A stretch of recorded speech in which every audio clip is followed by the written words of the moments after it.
Tapi yang mana yang lebih menyakitkan, kalah di Pilpres atau tidak bisa bertanding di Pilkada sama sekali? Kalau buat saya tidak ada soal sakit dan tidak, karena ini adalah satu proses yang kita semua tahu bahwa di ujung akan ada yang ditetapkan sebagai terpilih dan tidak terpilih pasti. Jadi sesuatu yang kita tahu masuk ke pertandingan badminton, kita tahu satu akan ditetapkan sebagai champion dan satu akan ditetapkan runner up, itu tahu kita. Iya. Tak mungkin dua-duanya champion. Iya. Ya. Jadi, nah begitu juga ketika pilkada. Iya. Tapi saya jadi ingin mengomentarin dulu. Itu kan kalau memang bertanding, tapi kalau nggak diizinkan bertanding mana bisa tahu kan? Ya. Nah, yang pilkada nih. Iya.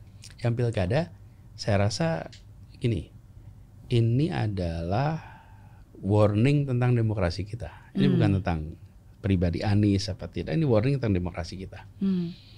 Ketika kita memilih untuk memiliki kehidupan demokrasi dan itu adalah pengelolaan negara yang modern dengan prinsip-prinsip demokrasi.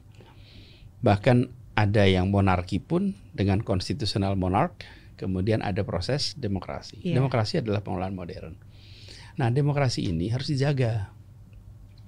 Salah satu cara menjaganya adalah proses pemilu dan lain-lain. Itu satu.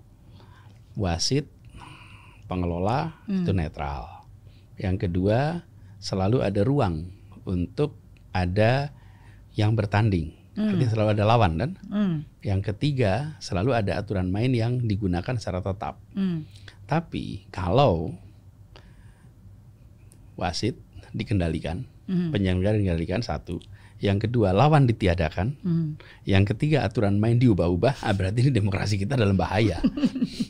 Jadi ketika kejadian-kejadian terjadi, maka yang dalam bahaya itu demokrasi kita. Ini bukan soal Anies.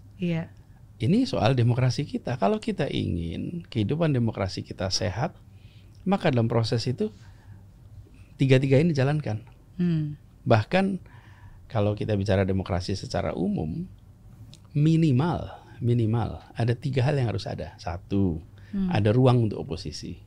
Kedua, ada kebebasan untuk berbicara. Ada kebebasan untuk media. Ketiga, ada pembagian kekuasaan. Eksekutif, legislatif, yudikatif, minimal itu. Walaupun ya, Miss Mary, yang namanya definisi demokrasi itu ada lebih dari 560 definisi. Tapi minimal ini. Jadi ketika tadi dibilang ada yang ditahan untuk tidak bisa ikut proses, bukan hanya di Jakarta, di banyak tempat terjadi.